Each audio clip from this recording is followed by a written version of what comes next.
qual que é a função do Eu ia gelo? perguntar isso. Ah, é? É. O gelo, ele é um analgésico apenas? Porque existem dinâmicas diferentes de se utilizar gelo, né? Eu queria entender um pouquinho mais disso. Sim, e assim, o gelo, como tudo na ciência do esporte, ele chegou a ser questionado, tá? Eu vi um artigo recente, inclusive. falando. Mas Banheira assim, de gelo parece que é extremamente polêmico, né? que Que aí é uma outra questão, né? a gente chega lá. O gelo, ele é tido como anti-inflamatório. Mas por que anti-inflamatório? Porque o gelo ele é vasoconstritor. Se a gente pensar que um dos principais problemas de pessoal que faz montanhismo ou escalada em altas altitudes, né? Enfim, montanhas com neve, etc e tal, um problema muito comum chama frostbites, que é o congelamento das extremidades, né? O que acontece? Tá tão frio que o seu corpo ele tenta se manter aquecido. Só que para você se manter aquecido, você tem que produzir energia. Para você poupar energia, ele vai focar nos seus órgãos mais importantes. Coração, cérebro, rins, pulmão, fígado. Então, as extremidades, elas são deixadas de lado, né, nesses momentos. E aí, você tem uma perda de vascularização das extremidades e necrosa. E você acaba, enfim, perdendo, né? Aquilo acaba apodrecendo, você tem que tirar. Às Nariz vezes, também, né? Nariz, sim, literalmente extremidades, né? Orelha, enfim. Tá, então, qual que é o mecanismo anti-inflamatório do gelo? É vasoconstrição. O que é a vasoconstrição? Você diminui o fluxo sanguíneo local. E se você diminui o fluxo sanguíneo local, você diminui a inflamação. Como eu disse para vocês, inflamação nada mais é do que um aumento de circulação do sangue naquele certo local. E esse aumento de circulação do sangue serve para jogar células de defesa e, como eu disse, alguns outros produtinhos de reparação tecidual. Tá? Se você coloca gelo, você diminui a quantidade de líquido que vai para aquele local inflamado, ou seja, você diminui o edema, o inchaço, literalmente, que é um dos problemas. Você diminui a chegada de células de defesa. E era isso que eu ia te perguntar, mas isso é bom ou ruim? Então, isso é bom. Por quê? Porque você não impede a reparação tecidual.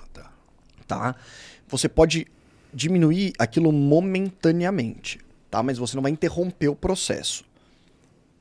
Eu sei que é complicado de entender. Não, você causa um trânsito, e aí o sangue, os carros não fluem normalmente, vai. Mas qual que é a principal função do gelo, mais do que anti-inflamatória? E é por isso que começou-se a ter muita discussão se o gelo realmente teria potencial anti-inflamatório, exatamente por esse seu questionamento, que é um questionamento muito natural.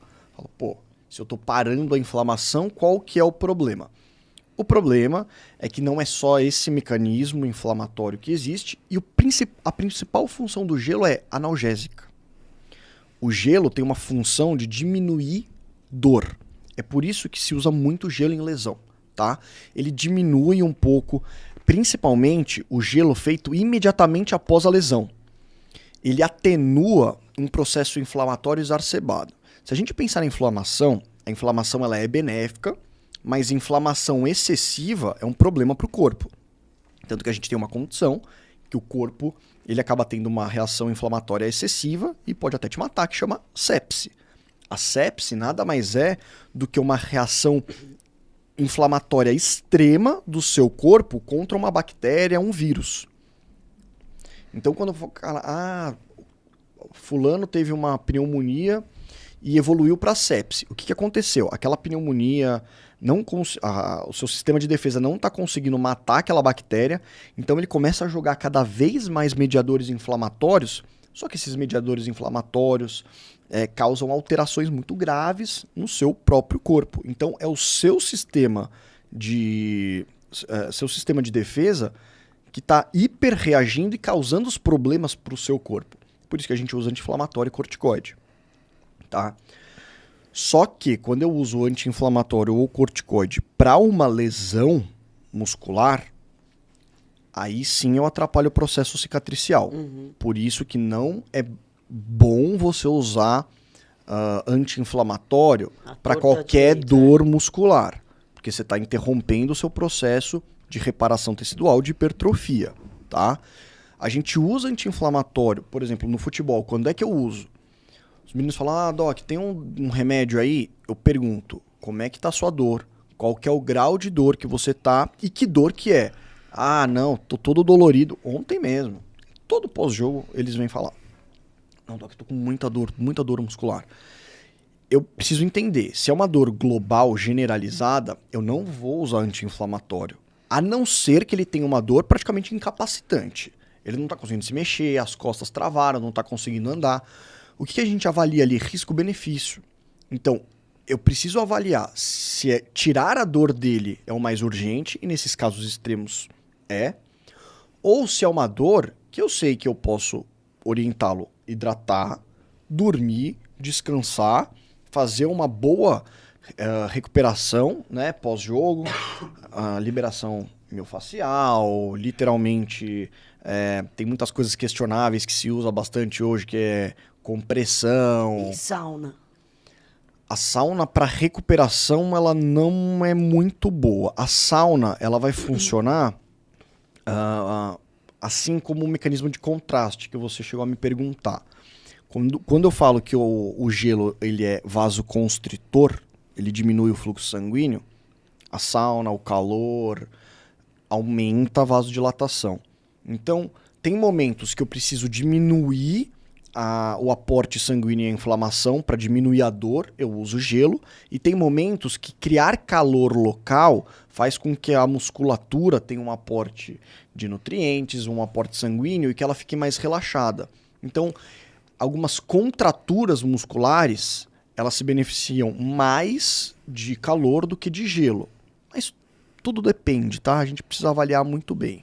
Não é sempre que se usa o calor ou o contraste, mas o gelo ele é muito frequente. Mais para questão de controle de dor do que pensar em questão anti-inflamatória. E como eu estava falando, o gelo inicial, logo após a lesão, o impacto, e isso a gente tem evidência científica, ele diminui essa exacerbação do processo inflamatório.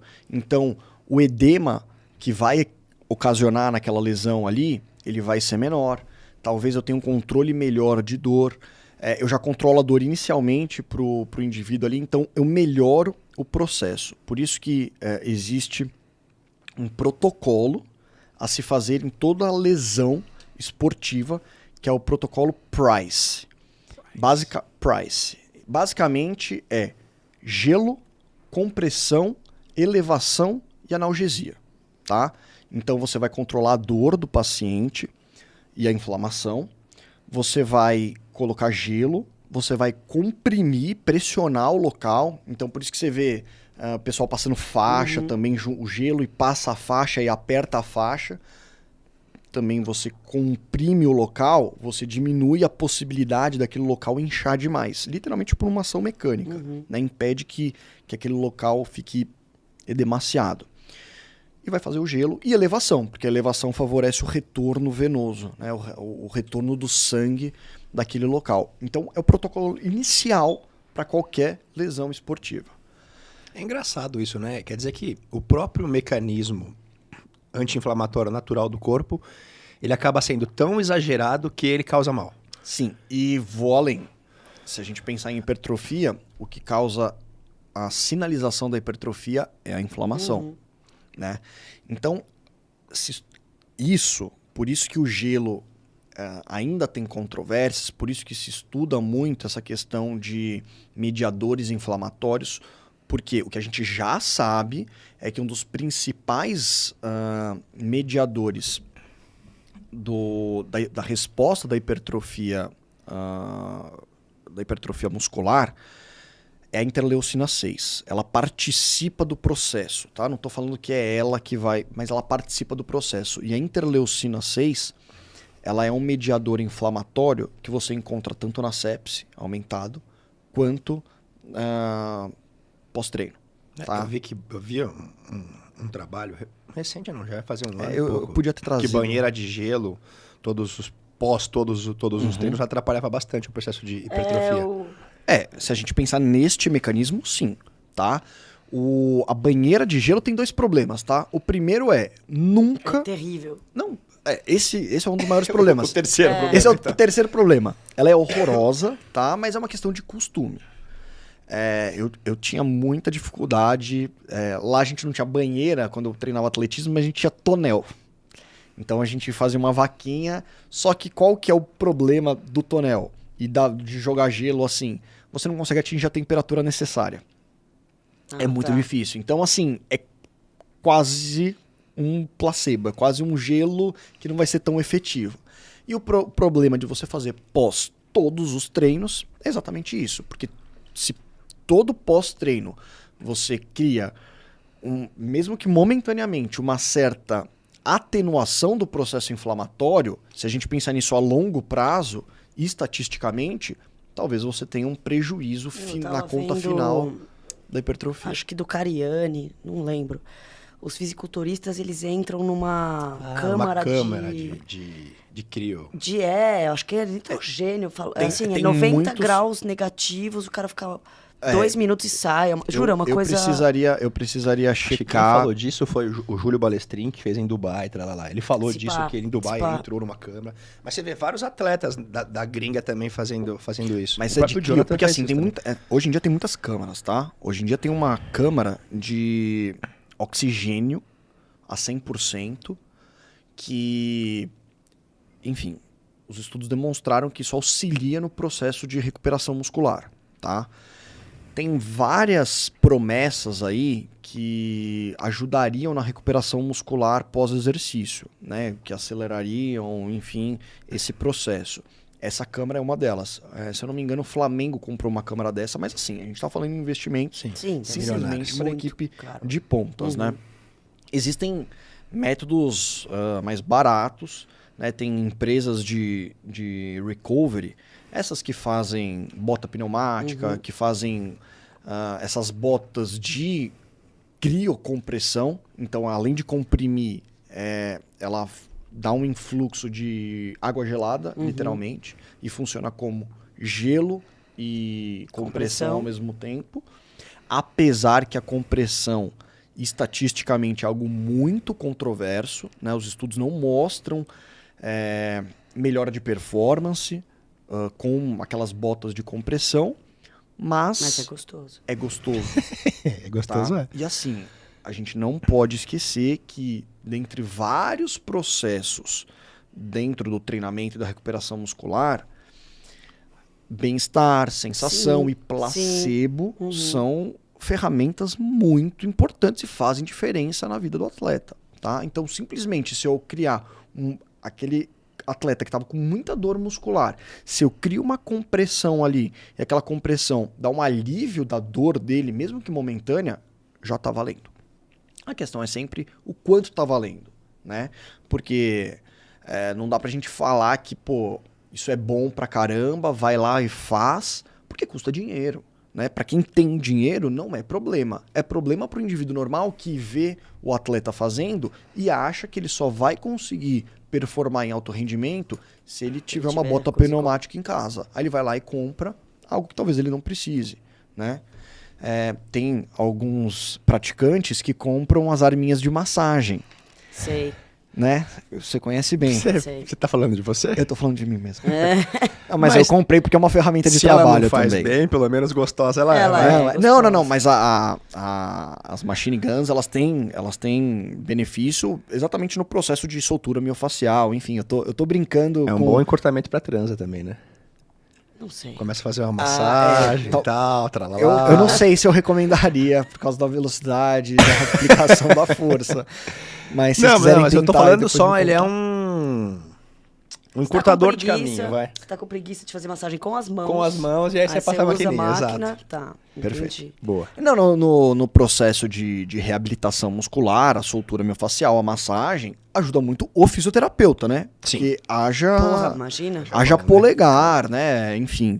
Então ajuda muito. Os meninos do clube lá, os físios, eles adoram.